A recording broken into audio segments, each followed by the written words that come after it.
Boa noite a todos, é com muita alegria que estamos aqui para mais um Evangelho online do Centro Espírita Esperança e Fé. Eu sou a Tânia e todas as segundas-feiras nós estamos aqui para o estudo do Evangelho, né? E, como nós temos costume, todas as noites, né, todas as segundas-feiras, nós temos uma leitura de harmonização.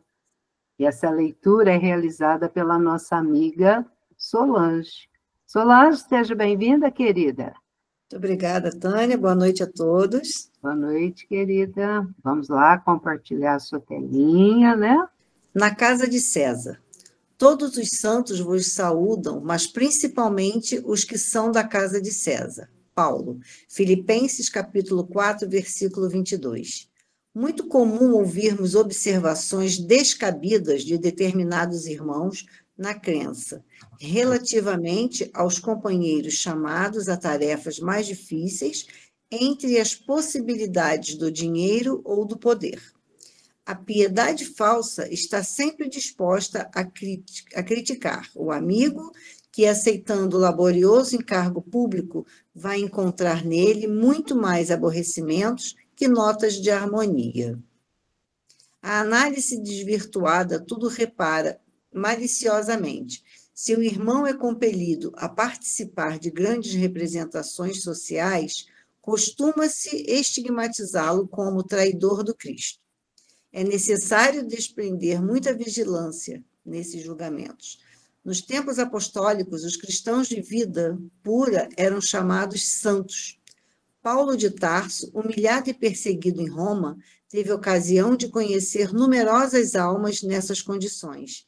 E o que é mais de admirar, conviveu com diversos discípulos de semelhante posição, relacionados com a habitação palaciana de César. Deles recebeu atenções e favores, assistência e carinho. Escrevendo aos Filipenses, faz menção especial desses amigos do Cristo. Não julgues, pois a teu irmão pela sua fortuna aparente ou pelos seus privilégios políticos. Antes de tudo, lembra-te de que havia santos na casa de Nero e nunca ouvides tão grandiosa lição. Caminho, Verdade e Vida, lição 75, Espírito Emmanuel, psicografia de Francisco Cândido Xavier. Uma mensagem para a gente refletir, né? Uma mensagem para nós, né? Grandiosa essa mensagem. E eu quero convidar agora, meus amigos, o nosso companheiro aqui de reunião, né? O senhor Oswaldo, para fazer a nossa oração inicial. Senhor Oswaldo, seja bem-vindo, meu amigo. Pois não, vamos começar. Então vamos elevar o nosso pensamento ao alto, né? Agradecendo por estarmos reunidos mais uma vez nesta segunda-feira, em nome de Jesus, nossa Mãe Maria Santíssima. Pai nosso que estais nos céus, santificado seja o vosso nome. Venha a nós o vosso reino, seja feita a vossa vontade, aqui na terra como nos céus. O pão nosso de cada dia que nos dai hoje, Senhor. Perdoe, Pai, a nossa ofensa, assim como nós perdoamos a quem nos tem ofendido. E não nos deixe, Pai, cair em tentação. E assim seja. Que assim seja, seu Oswaldo. Muito obrigada, viu, seu Oswaldo, pela Nada. participação do senhor. Gratidão. E agora nós vamos passar para o Evangelho, né, meus amigos? E eu sempre procuro alguma coisa do Evangelho que tenha a ver com o nosso assunto da noite. O nosso assunto dessa noite é a epístola. Aí, procurando, né, eu achei uma ali, eu acho, depois a Valdete vai me corrigir, mas eu penso que no Evangelho só tem essa epístola. E a nossa irmã Odília, né, companheira de todas as noites aqui, de todas as segundas também, irá fazer para nós a leitura desta passagem. Odília, seja bem-vinda, querida. Então, vamos lá. Necessidade da caridade segundo Paulo. Item 6.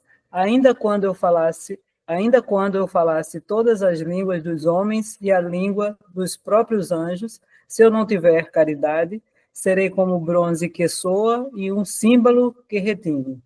Ainda que tivesse o dom da profecia, que penetrasse todos os mistérios e tivesse perfeita ciência de todas as coisas, ainda quanto não tivesse toda a fé possível, até o ponto de transportar montanhas, se não tiver caridade, nada sou.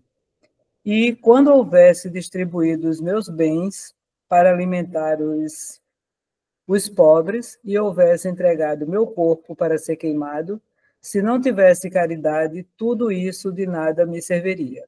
A caridade é paciente, é branda e benfazeja. A caridade não é injubilosa, não é temerária, nem precipitada. Não se enche de orgulho, não é desdenhosa, não cuida de seus interesses, não se agasta, nem azeda com coisa alguma. Não suspeita mal, não se rejubila com a injustiça, mas se rejubila com a verdade. Tudo suporta, tudo crê, tudo espera, tudo sofre. Agora, estas 3 virtudes, a fé, a esperança e a caridade, permanecem, mas dentre elas, a mais excelente é a caridade. Paulo, primeira epístola aos Coríntios, capítulo 13, versículo 1 a 7 e 13. Allan Kardec, Evangelho segundo o Espiritismo, capítulo 15. Fora da caridade não há salvação. Isso, muito bem, Odília. Muito obrigada, amiga. De nada. Deixa eu fechar aqui as minhas janelinhas, senão eu vou me perdendo, né, meus amigos? E agora, eu quero convidar a nossa expositora da noite, né, que vai apresentar o estudo. É um estudo, assim, muito bonito, né? Que a gente quase nem conhece muito sobre as epístolas. A gente conhece ali, né, a do Paulo, né, a primeira carta aos Coríntios, a gente acha que só tem essa primeira carta, né, Valdete? Então, falta-nos conhecimento. E como nos falta conhecimento, né, amigos? E vamos aproveitando essas oportunidades para ir ampliando os nossos conhecimentos. Valdete, querida, seja bem-vinda. Boa noite a todos, Boa com muita noite. alegria é que estamos aqui novamente e vamos tentar falar um pouquinho sobre essas maravilhosas epístolas, que eu também conheço, assim, eu fico buscando em quem já analisou. Como nós falamos das epístolas, recordando, são 14 epístolas de Paulo, e mais 7 de outros autores. Então, nessa segunda coluna, nós temos as de Paulo, e na última, a de outros autores, e terminando com Apocalipse, que é outro livro que nós não vamos falar dele, não vamos abordar. Nós vamos falar só das epístolas, que no total são 21. E os outros livros nós já falamos, que são os evangelhos, comentamos ligeiramente, né, de cada um, os Atos dos Apóstolos, agora as epístolas. E pelo número, como vocês estão vendo, as de Paulo, que são mais numerosas, mais volumosas e mais importantes. Não quer dizer que as outras não têm importância, mas pelo volume, pela extensão que elas alcançaram, pelo tanto que o Paulo caminhou e divulgou o Evangelho de Jesus com tanto amor, tanta fidelidade, com tanta energia, com tanta persistência. Então, elas aqui aparecem mais e dão mais importância. Inclusive, foi bom ler essa parte aí que foi lida, sobre a caridade, tem tradução que fala o amor, porque amor e caridade se misturam, né? Não há caridade sem amor, nem amor sem caridade. E a caridade, no maior sentido da palavra, porque não é só dar esmolas, não é só dar a parte material, é principalmente a parte espiritual, baseado no Evangelho de Jesus, que é o que ele fez, dando exemplo, e aquilo que ele fez é que é importante para nós, né? Então, pode passar, Tânia. Eu coloquei as figuras mais divulgadas de Paulo. Paulo aí escrevendo essas epístolas, e ele foi durante vários anos, nós já vamos comentar agora mesmo. Pode passar. Até a gente fala, quando ele escreveu não tinha livro, e nessa figura tem um livro aí bem na frente dele. Então, ele escrevia tudo em papiro, em pergaminho, que era couro principalmente de cabra, né, de cabrito. Então, imagina a pena, né, escrever tudo isso daí, era muito difícil. E fazer cópias, porque elas eram enviadas para muitos lugares. Então, eu escrevia, ainda faziam cópias, quem recebia ficava copiando, trabalho gigantesco. Hoje a gente pega os livros editados, bonitos, e a gente não lê, e eles estudavam, e copiavam, e repassavam, né? Então, isso daí a gente tem que valorizar muito. Pode passar. Eu coloquei aí que a distribuição no Novo Testamento das epístolas, elas não estão nem por data, nem por região, elas resolveram colocá-las por tamanho. Então, a primeira é aos Romanos, porque é a que tem mais versículos, 433. Depois vem 1 aos Coríntios, com 437. Aí até superou, mas é porque aí para ficar primeira e segunda, aí eles vão colocando uma próxima da outra. A segunda, 256, aos Gálatas 149, aos Efésios 155, aos Filipenses 104, aos Colossenses 95, aos Tessalonicenses de Tessalônica, a primeira, 89, aliás, essa foi a primeira que ele escreveu. E olha o lugar que ela está colocada, é porque ela não é tão grande assim. A segunda, 47. Aí depois, até essa daí, são para cidades, para povos que ele escreveu, para regiões. Agora, vem as pessoais, para pessoas a quem ele escreveu. Nós temos aí duas para o Timóteo. O Timóteo foi um adolescente de 13 anos, que na primeira viagem, o Paulo se hospedou na casa dele, ele morava com a mãe e com a avó. Ele tinha 13 anos. Ele se encantou tanto pelo Paulo, e o Paulo com ele, que daí 3 anos o Paulo voltou aí nessa região, ele estava com 16, e ele já estava pregando. Ele se encantou com Paulo e foi estudar, e foi analisar as anotações de Levi sobre Jesus, e ele ali na região dele, ele já estava pregando. Aí, nessa viagem, na segunda, com 16 anos, ele já começa a acompanhar o Paulo. Então, Paulo, ele conseguiu muitos colaboradores, muitos amigos, muitos discípulos jovens. E esses daí continuaram o trabalho do Paulo. Paulo confiava tanto neles que ele mandava eles voltar naqueles lugares onde ele tinha ido, porque o Paulo não tinha condição de ficar voltando em qualquer lugar. Eles levavam essas epístolas que Paulo escrevia para aqueles lugares que ele enviava. Então, o Timóteo foi um, o Tito foi outro. O Tito, ele conheceu lá na igreja de Antioquia, da Síria. E ele era jovem também. E ele acabou levando Tito naquela conferência famosa em Jerusalém, onde o Tiago queria que circuncidasse o Tito, aquele ato, aquele ritual que os judeus têm, fazer a circuncisão.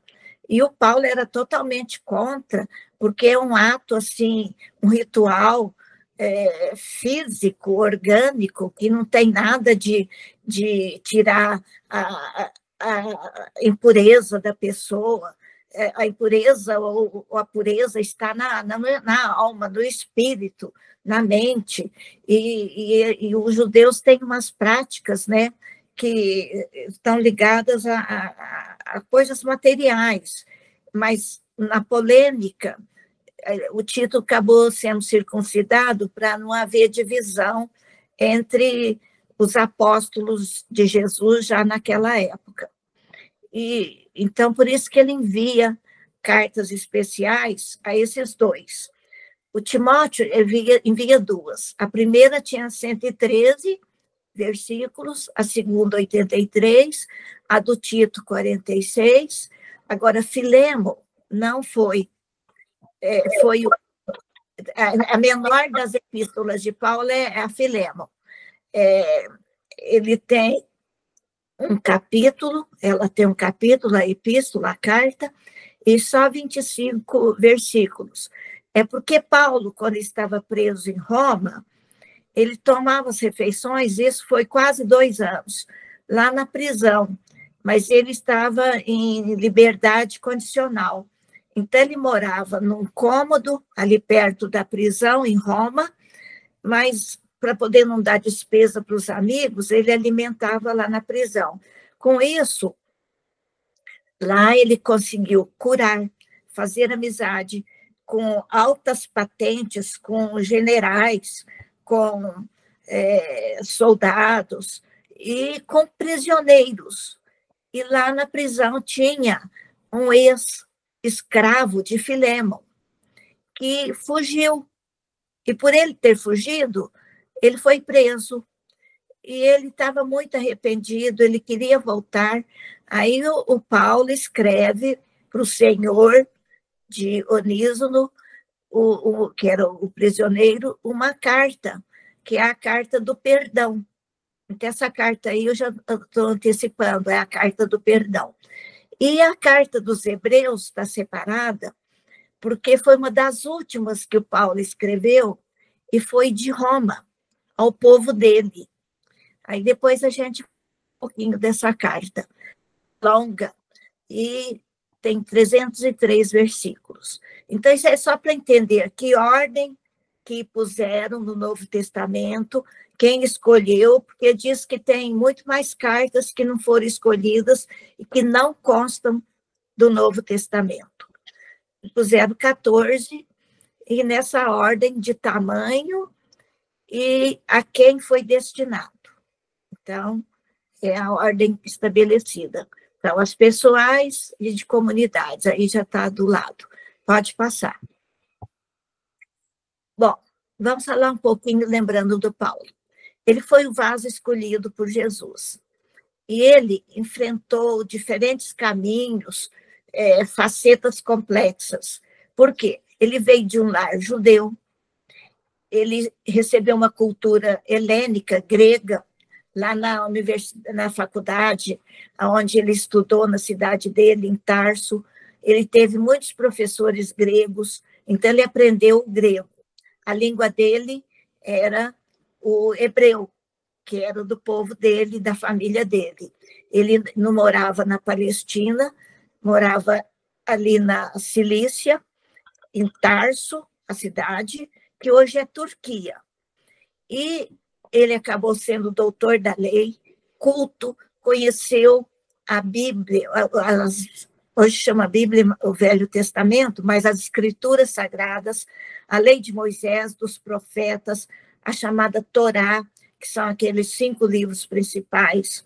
E ele defendeu ardorosamente Deus, o Deus deles, e essas leis.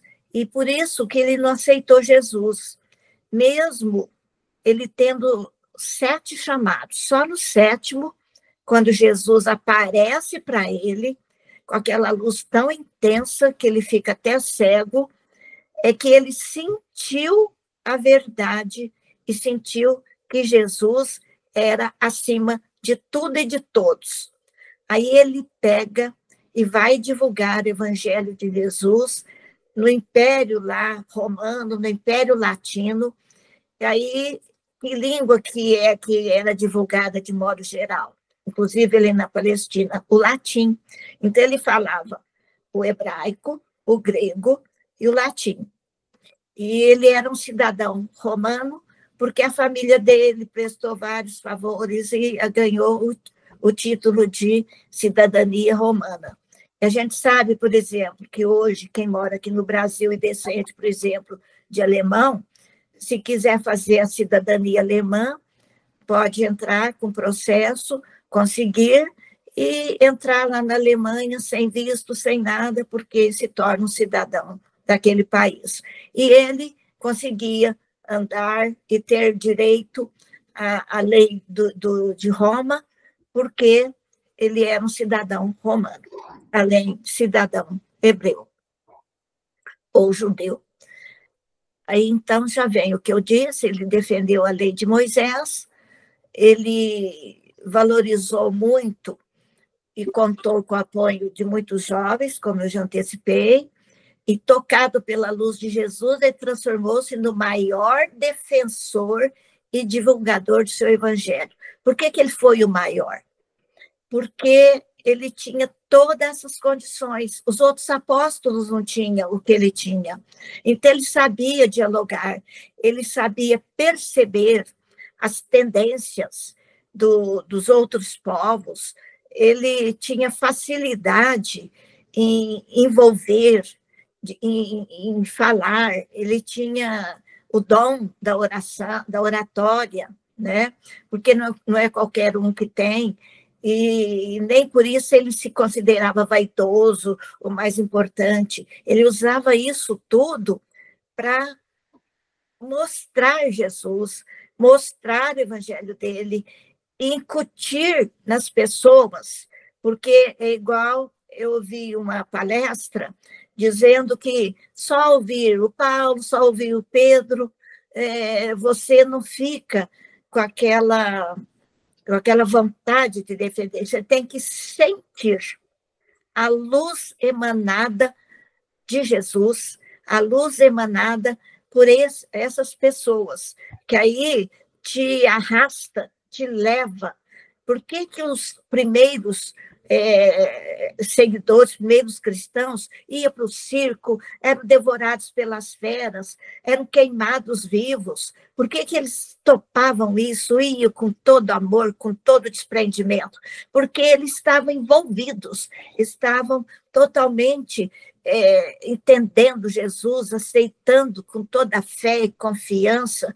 Então, quem sente, quem vai, defende, aceita, não tem medo e insiste, passa por cima de todos os problemas sem assim, fraquejar.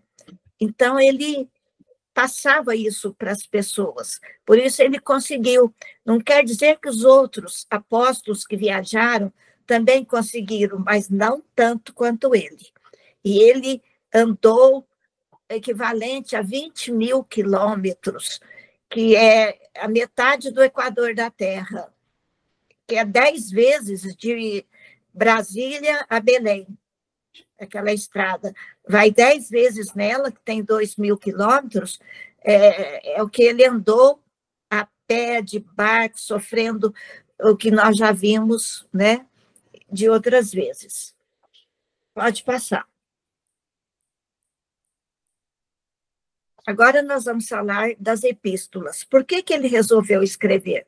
Depois que ele já tinha feito uma viagem, estava na segunda, e já tinha fundado várias igrejas, que a gente falava igreja, mas eram comunidades.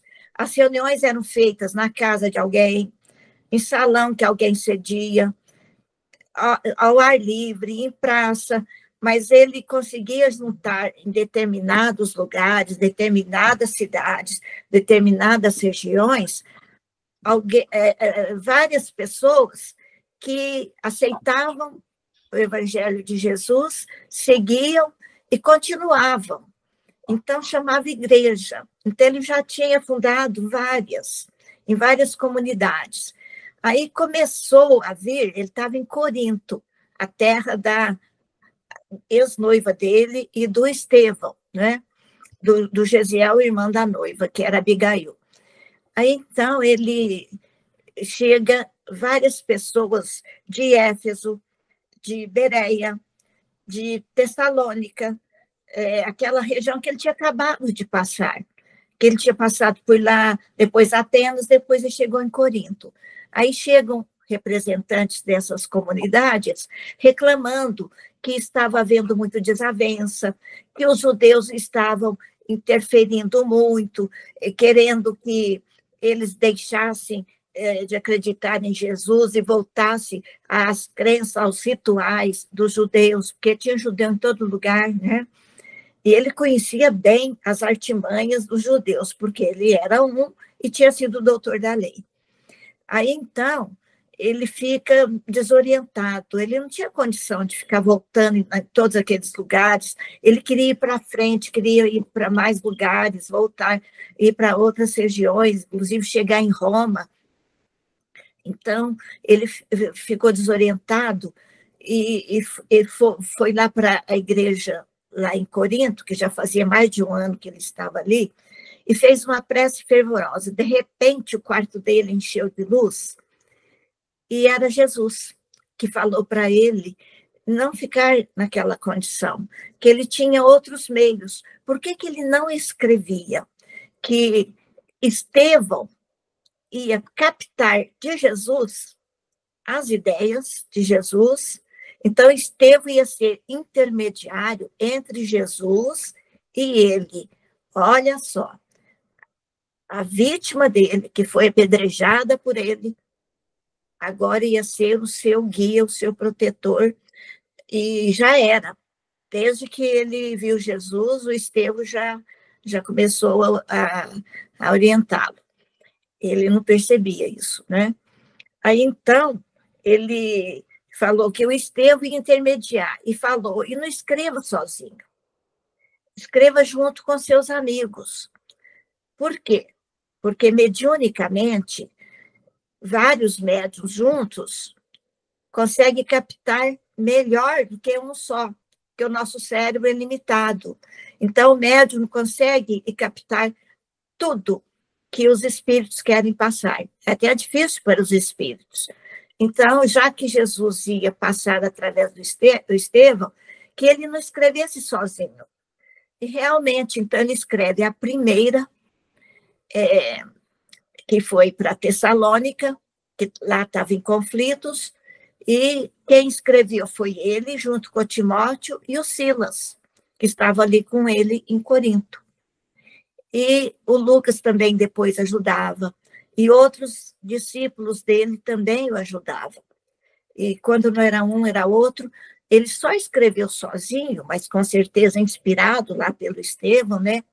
Aquela carta aos Hebreus, que ele vai escrever em Roma, chorando, porque quando ele estava com a prisão em liberdade condicional, no quartinho dele, ele pediu para reunir lá os judeus de Roma que já tinham que viviam lá, e aqueles que falaram que tinham aceitado o Evangelho de Jesus. Aí foram para o quartinho dele, mas eles acreditavam na reencarnação, na mediunidade, na comunicação dos espíritos, mas eles não acreditavam em Jesus, eles não aceitavam. Aí ele ficou tão triste com isso, depois que aquele grupo saiu, aí ele resolve escrever. Aí ele leva 2 meses escrevendo essa epístola aos Hebreus, chorando, de tristeza, porque o povo dele tinha tudo já, Moisés, os profetas, era só agora aceitar Jesus, e não aceitava, e aquilo entristecia muito. Aí, então, essa epístola, eu vou fazer depois aqui um paralelo que o César Perry, analisando, fez. Para quem ele dirigiu esta epístola aos Hebreus, e comparando com os espíritas hoje, os tipos de espíritas que existem. Então, isso vai ficar para depois. Deixa eu acabar de falar mais alguma coisa. Então, ele escreveu sozinho a dos Hebreus, a do Tito e as do Timóteo, porque era pessoal, então ele não precisou da ajuda de outros. E para esses aí é tão bonito, a gente vê que ele orienta como ser um líder, como ser um jovem que não vá aos prazeres da juventude, porque eles eram bem jovens, como ser um jovem a formar uma família com dignidade, com fidelidade, com respeito. Então, ele já foi falando essas coisas em detalhes para os jovens. Eu falei que as mocidades espíritas, os pais deviam conhecer melhor essas epístolas para orientar os filhos, porque é muito bonito o que ele fala ali. E ele queria que todos os povos recebessem Jesus, por isso que ele viajou tanto. Então, ele queria universalizar a todos os povos o evangelho de Jesus. E essas epístolas foram escritas, a primeira, né, no ano 51, até ele ser morto em Roma em 64. Então, foi durante 13 anos. Parece o período que o Kardec conseguiu fazer a obra dos livros da codificação, né? Bom, vamos ver, para quem, então, as epístolas foram destinadas? Para uma região como a Galácia. Então, epístolas aos Gálatas. Para uma nação, um povo, para os hebreus da Palestina, para os romanos de Roma. A uma cidade, para ser Tessalônica, 2, então aos Tessalonicenses. Para Corinto, aos coríntios, não é corintiano não, coríntios, a primeira e a segunda. Para Éfeso, onde João morava com Maria, ele teve lá 2 anos na terceira viagem. Então, aos Efésios. Para Filipos, onde tinha aquela mulher que o acolheu na casa, a Lídia, e ele tinha um carinho especial, e onde ele foi preso e conseguiu, numa tempestade, falar para os presos, as grades caíram, vocês lembram dessa história, né? Então, aos filipenses, e para Colossos, que muitos acham que ele não foi em Colossos, porque o Emmanuel mesmo não fala no Paulo Estevam, mas tinha comunidades lá que o procuraram. Então, ele escreveu aos Colossenses. E para uma região, para uma nação, para uma cidade, que essas daí, e é uma pessoa, que são 2 para o Timóteo, uma para o Tito, e uma para Filemon, que é aquele que eu falei, não é porque ele colaborava, foi para chamar a atenção dele, para perdoar o servo arrependido, né? É a parábola do filho pródigo, né? O pai perdoou porque ele se arrependeu, ele voltou, e esse daí, o Onísio não estava arrependido. Qual que era a tônica? Qual era o conteúdo aí? A maneira dele escrever? Às vezes ele era um pai, ele era paternal, e às vezes ele era enérgico, porque ele era rigoroso, e ele combatia firmemente aquilo que ele não estava gostando e aquilo que ele não aceitava. Depois a gente vê com detalhes. E que teor? Então, que assunto, né? Então, ele seguia as características das regiões. Por exemplo, Corinto era uma cidade com uma devassidão terrível, era uma cidade moderna, onde os ricos vinham passar ali férias, períodos, para orgias, para depravações. E então, ali ele, em Corinto, por exemplo, ele escreveu carta com essa aí sobre a caridade. Então, ele tocou o coração daqueles empedernidos, materialistas, com a lição mais sublime possível. Então, ele via a característica, né, da região, do teor ali, do pedido, o problema que eles estavam tendo, e isso é que ele escrevia nas cartas. Mas, de maneira geral, em todas elas, ele cobrava a mensagem de Jesus, o exemplo de Jesus, e isso ele não deixava de falar. Pode passar. E o quê, né, que Paulo escrevia? Eram orientações, recomendações, então, aqueles que seguiam Jesus, né? E emitia alertas, muitos alertas, porque ele era enérgico, isso aí eu já falei. Agora eu vou falar os assuntos que ele que tem todas elas. Eu fiz um apanhado geral, não dá para falar uma por uma, né? Então, ele fazia censura e alertava aos que desobedeciam à ética cristã, à moral de Jesus. Por exemplo, os judeus provocavam muita briga, muita contenda por serem ciumentos, eles faziam intrigas, eles faziam calúnias. Vocês sabem que no meio espírita isso aí não fica muito longe, não, né?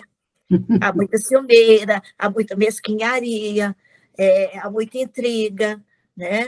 Então, isso aí a gente precisa acabar.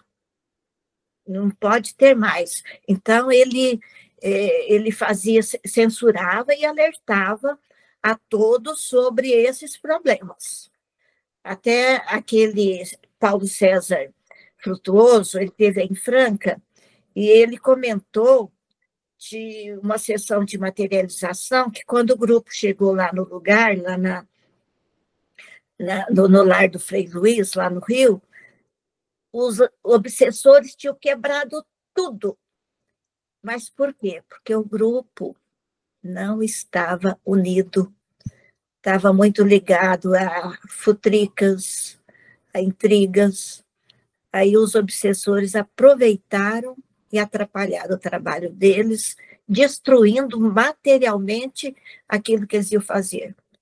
Aí o orientador chamou a atenção do grupo, enquanto eles não se disciplinaram e proibiram até uns de participar, eles não conseguiram desenvolver o trabalho. Isso aconteceu numa narrativa agora que eu ouvi.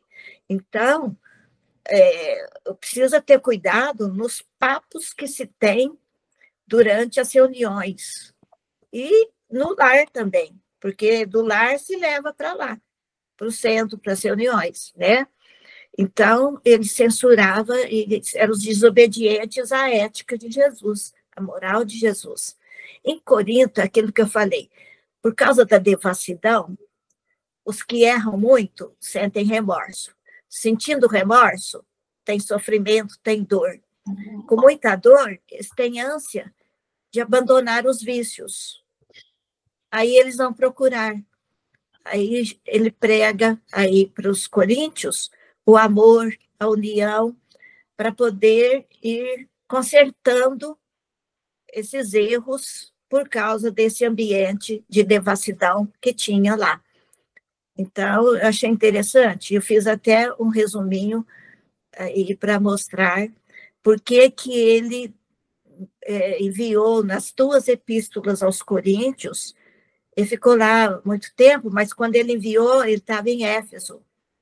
Então, ele não estava em Corinto, e daí começou a ter problemas lá.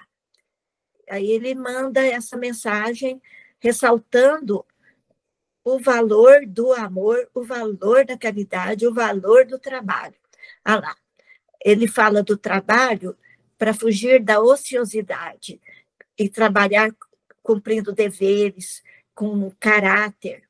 Então, uma das coisas que ele sempre coloca, o trabalho sem ociosidade, sem preguiça e sem esmorecimento.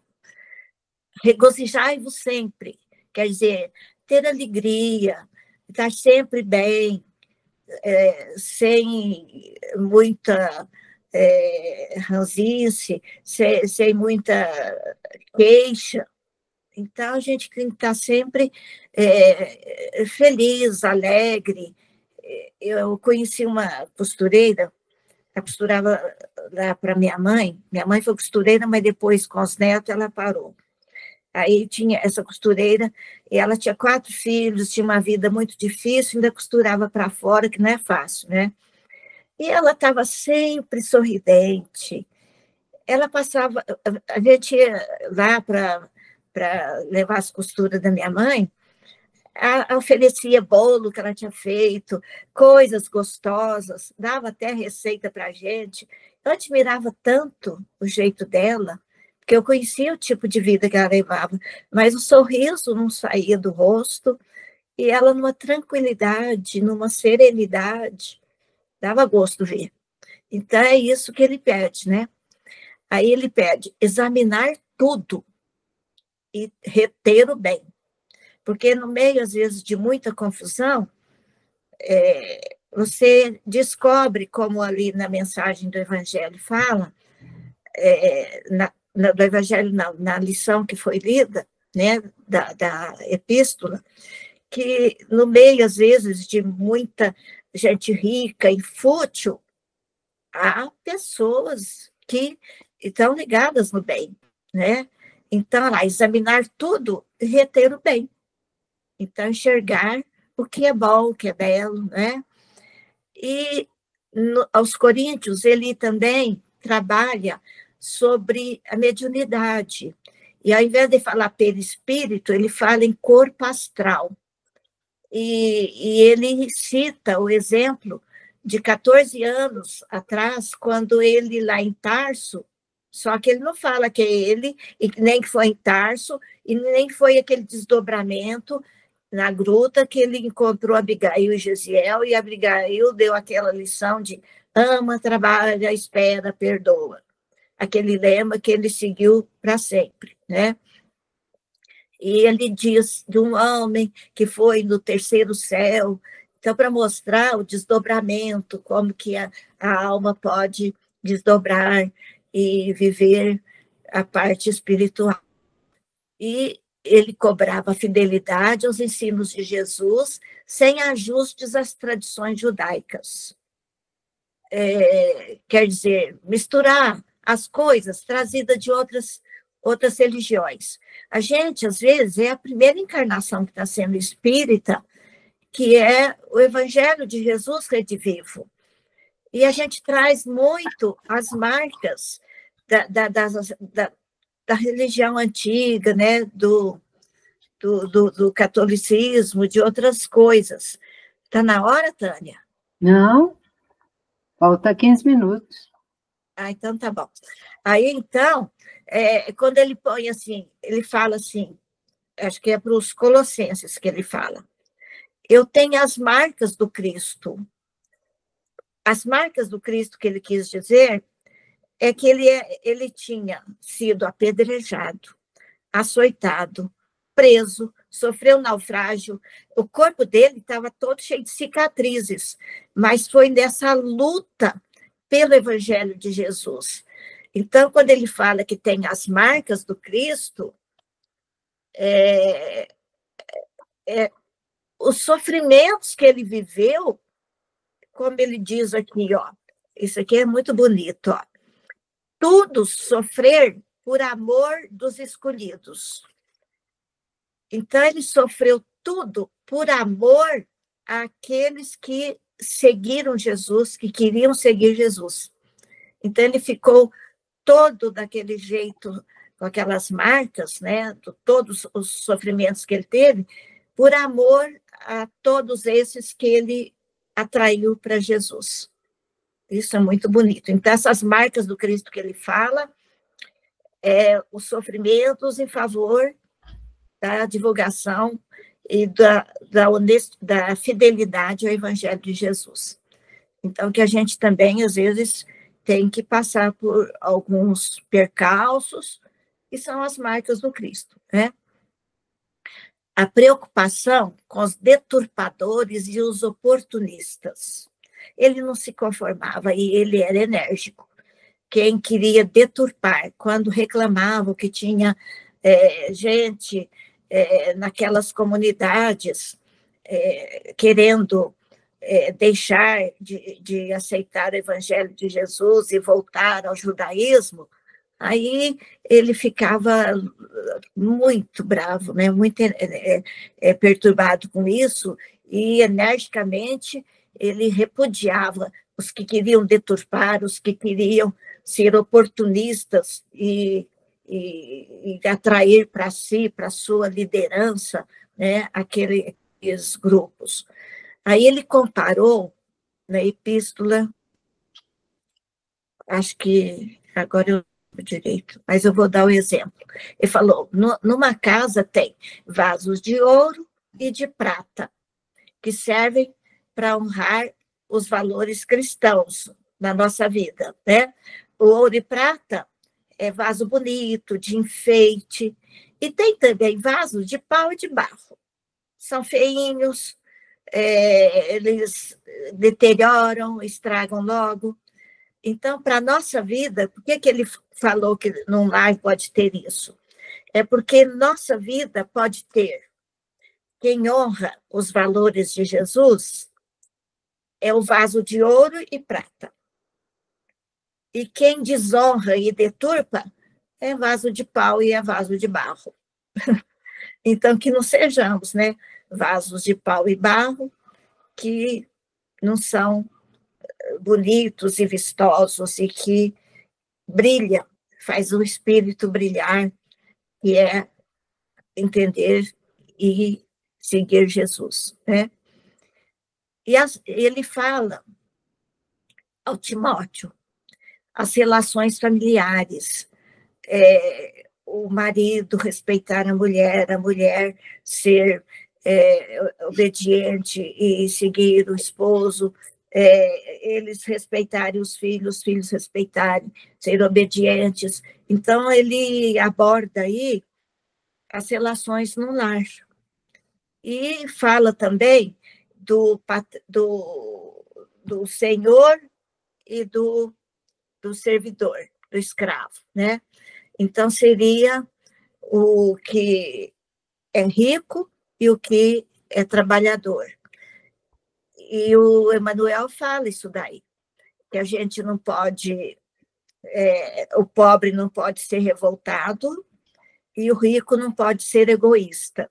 São duas provas de difíceis desempenho. A pobreza revoltada e a riqueza mal empregada, né? Então, ele lembra isso daí nas relações, então, sociais.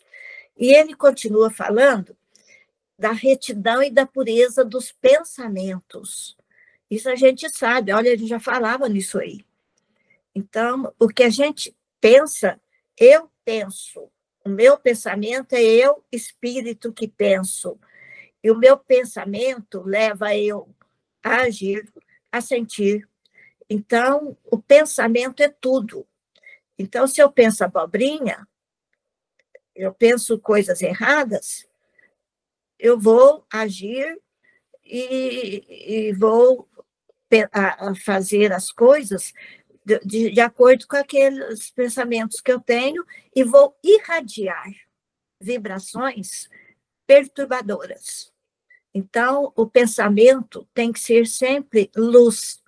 Brilhar a nossa luz é brilhar o pensamento, é brilhar os sentimentos, é brilhar as nossas ações. E o perdão daquele caso que eu já contei, não vou repetir, do Filémon, né? Aí ele vai falar, eu vou falar sobre os espíritas. Tem 3 tipos de espíritas, que lá na Epístola aos Hebreus, ele vai destinar para 3 tipos de cristãos. O que ele diz está entre a chave aí, em letra miudinha. Então, eu vou ler primeiro o que ele fala. Ele vai destinar a epístola àqueles cristãos que estão agarrados às tradições e rituais. Quem são os espíritas nesse sentido? Os que oscilam entre os ritos de outras religiões. Então, tem centro espírita que põe cromoterapia, que põe um monte de coisa, que põe mesa branca, que põe muito retrato de pendurado, que faz culto àquelas pessoas, aquelas imagens. Então, está parecendo um altar de uma igreja. E a gente, como já foi de igreja católica, que trouxe tudo isso, e Jesus não ensinou nada disso, então, por isso que aí já está falando, ó, quando ele fala dos cristãos agarrados a tradições, são os espíritas que estão ainda ligados a rituais de outras religiões. Bom, então o espírita, por isso, tem que estudar Kardec, que Kardec também não ensina rituais, nada, né? É o Evangelho de Jesus. Aí ele vai falar, aqueles incrédulos que aceitavam o Evangelho, mas não acreditavam em Jesus. Então, tinha até judeu que gostava do Evangelho, das lições de Jesus, mas não aceitava e não acreditava que Jesus era maior que Moisés, que ele era o enviado, o Messias. Então, isso daí é a mesma coisa de espírita que acredita na mediunidade, na reencarnação, mas acha o evangelho coisa assim, xarope, acha que o evangelho tá desatualizado, e eles gostam só de mexer com a parte científica e menospreza, então, a parte do sentimento, da moral. Então, tem muito espírita que fica ligado muito só nessas coisas, né? E aqueles espíritas também, que voltou no 1, foi o 3, agora seria o terceiro, que aí o Paulo fala para quem? Dos incrédulos sem convicção. Então, são aqueles que não aceitam nada e não têm convicção. Então, são aí mais ou menos para os espíritas que, ao invés de pensar sempre em Jesus, nesses grandes espíritos que Jesus enviou para nós, fica cultuando o Chico, o Divaldo, ou um médium lá da reunião, e acha que essas pessoas são modelos permanentes, e que, então, a gente falava os chiquistas, os divaldistas, e então eles não vê que são pessoas também que vieram com o trabalho mediúnico, e eles não estão ainda nesse mundo aqui junto com a gente. Então, não pode ficar endeusando pessoas, cultuando pessoas, né? E mesmo assim, não só esses dois que eu citei, mas de oradores espíritas, que são muito assim, nossa, fulano vem aqui, e vai todo mundo ouvir, faz questão de ouvir aquele, porque é famoso, porque está na mídia, né? Então, isso aí é um culto a pessoas, e ficam até fascinados. Tudo o que eles falam é importante. A gente tem que ver na fonte, nas obras, nos livros de Kardec. Emmanuel mesmo fala, na dúvida, fiquem com Jesus e Kardec. Então, por isso que a gente tem que ter muito cuidado, que acaba sendo igual a um incrédulo e que sem convicção, porque para eles é mais importante aquelas figuras do que a fonte verdadeira mesmo, né? E agora pode passar. Não, esse mapa, deixa eu só falar. Aqui nesse mapa estão os lugares e as cidades aonde Paulo foi e para onde ele enviou as epístolas. Então, olha aí, equivale a Palestina, onde está os que a Tânia está passando ali. Depois, os outros, a Galácia, Colossos, Éfeso, isso aí é tudo onde é a Turquia hoje. E depois vem ali onde é a Grécia, Corinto, Tessalônica, Filipos, tudo hoje aí é Grécia. E Roma, que hoje é Itália. Então, são para esses lugares todos, olha que andou bem, né? Então, são as comunidades, as epístolas para onde ele enviou. E as outras epístolas, de Tiago, 2 do Pedro, 3 do João, uma do Judas Iscariotes, Judas Tadeu, e fora o Apocalipse, né? Dá tempo de passar um pouquinho cada uma? Deixa eu ver aqui.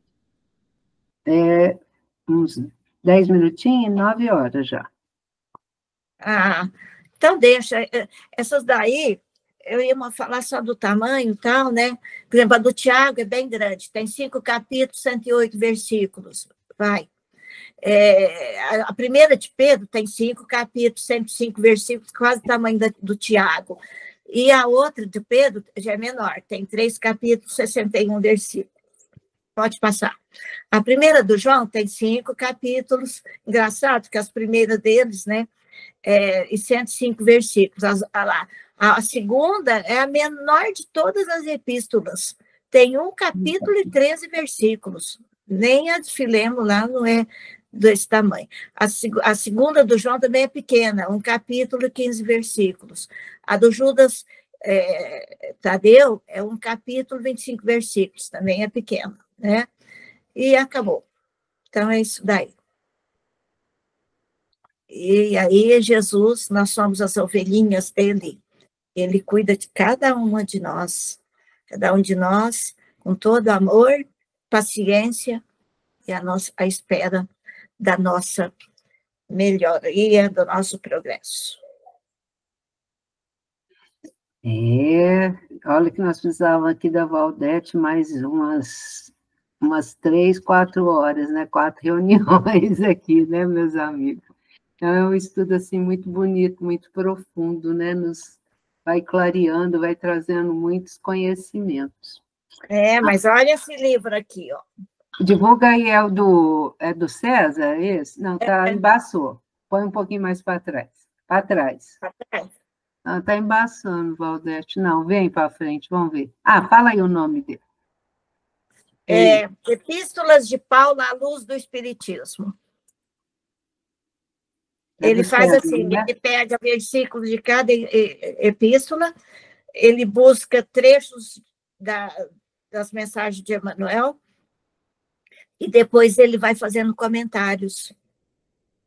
E ele cita esse autor...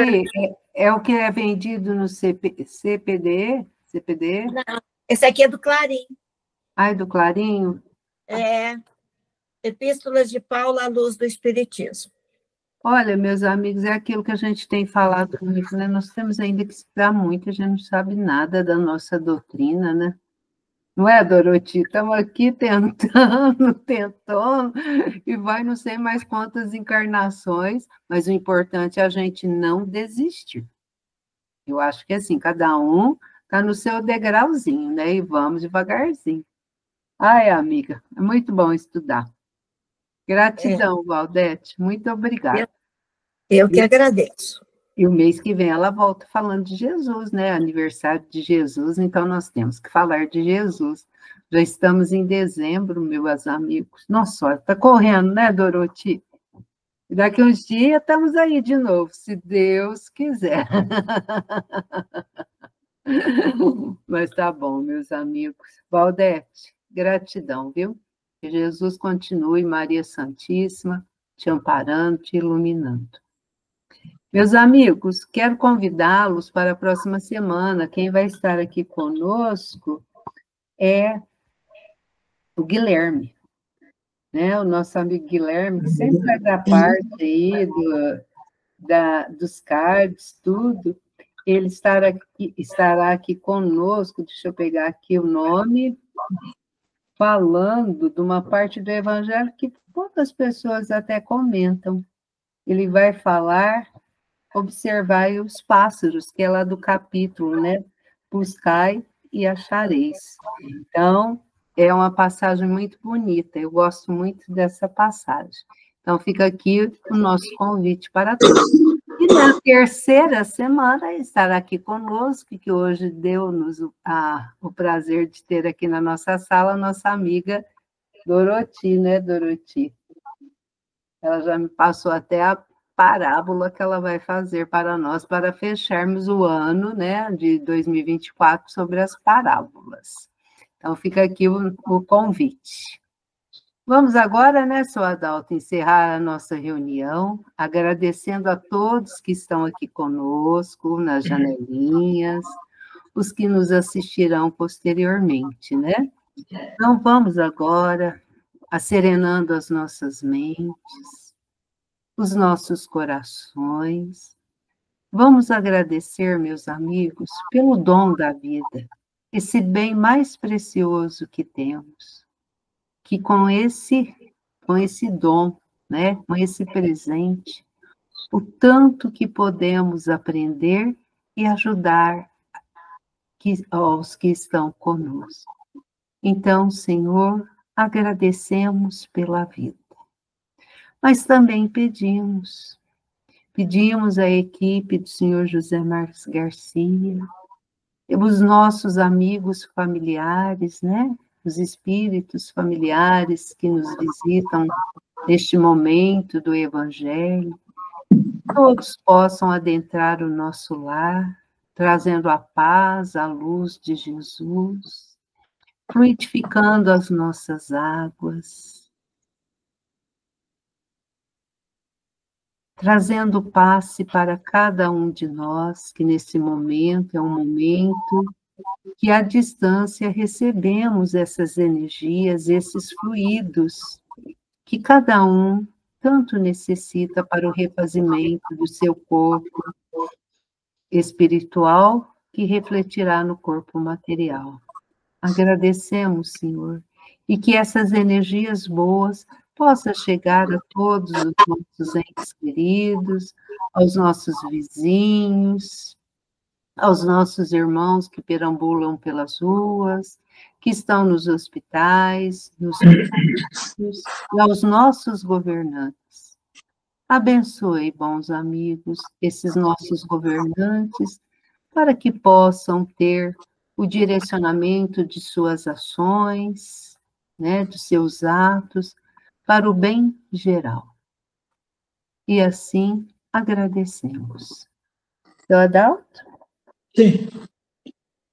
Senhor, ensina-nos a orar sem esquecer o trabalho, a dar sem olhar a quem, a servir sem perguntar até quando, a sofrer sem magoar seja quem for, a progredir sem perder a simplicidade, a semear o bem sem pensar nos resultados, a desculpar sem condições, a marchar para a frente sem contar os obstáculos, a ver sem malícia, a escutar sem corromper os assuntos, a falar sem ferir, a compreender o próximo sem exigir entendimento, a respeitar os semelhantes sem reclamar consideração, a dar o melhor de nós, além da execução do próprio dever, sem cobrar taxas de reconhecimento.